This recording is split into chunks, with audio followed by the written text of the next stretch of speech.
Take one. Uy, may nagsa-cellphone pa po doon. Oh, tama na yan. Yan. Action, action. Oh, action ha. Video to, video ah. Oh my God! Oh, game, action. Sa isang kagubatan, nagpupulang ang mga hayop, pinag-uusapan nila ang mabilis na pagtunlad ng kapaligiran. Sa pangyayaring ito, mukhang malaki ang problema ng mga hayop sa kagubatan.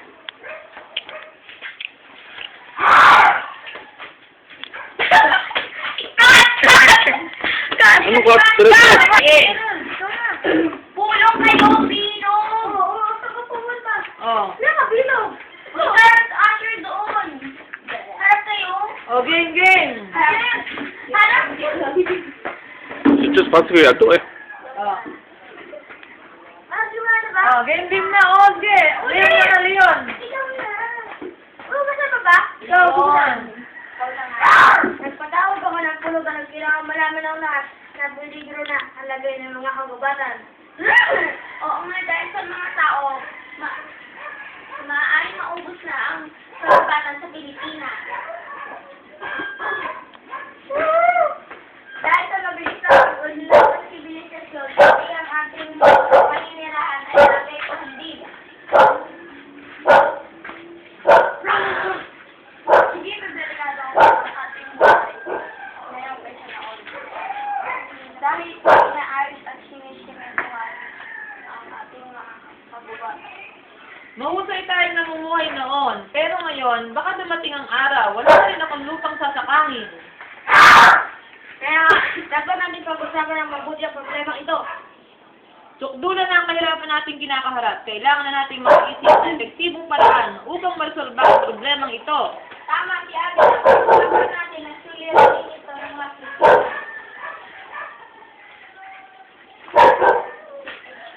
Pag-uusap ng mga hayop sa kagubatan, tuloy na napag-alam nila na mahirap na sitwasyon ang kanilang kakaharapin. Mas maingat ang kanilang ginagawa pagbabalik ng pagkakan. Ang seryoso ang kanilang naging pagpapalitan ng mga kaguburo. Isa ko sa linaharap na sa pagod ng panahon, lahat tayo dadalhin sa mga sulat upang gawin libangan ng mga tao. Ganito, dito na rin ang silbing tirahan natin hanggang sa katapusan. Paano ang susunod na henerasyon ng ating mga lahi? Talagang apektado tayo ng pag-unlad ng panahon.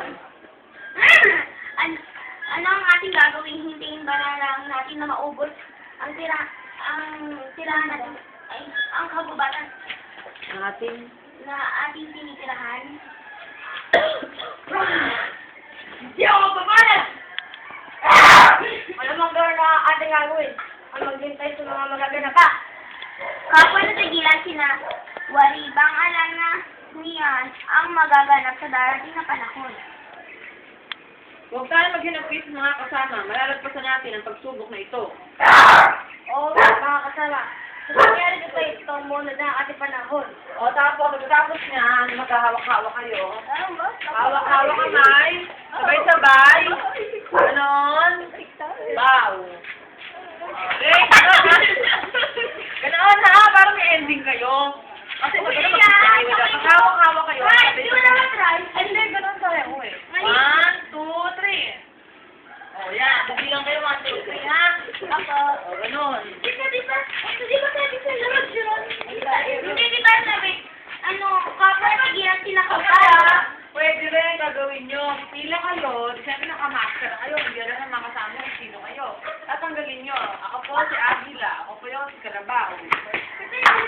Pwede rin nyo gawin. Aalisin nyo yung maskara. Ako sabay rin yung makaka nyo. Nakamaskara kayo. May na lang sa punong ito. Ano?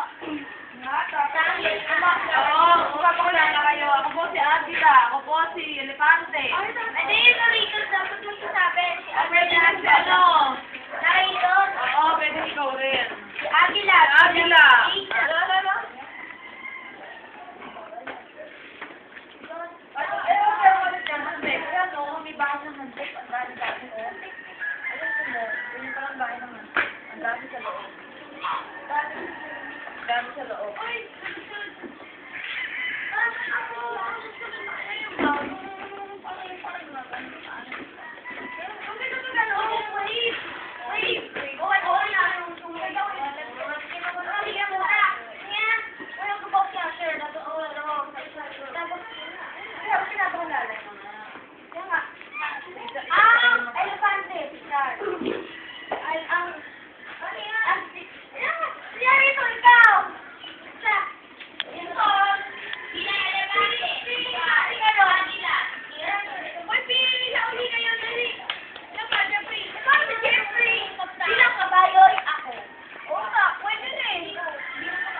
This is my bike.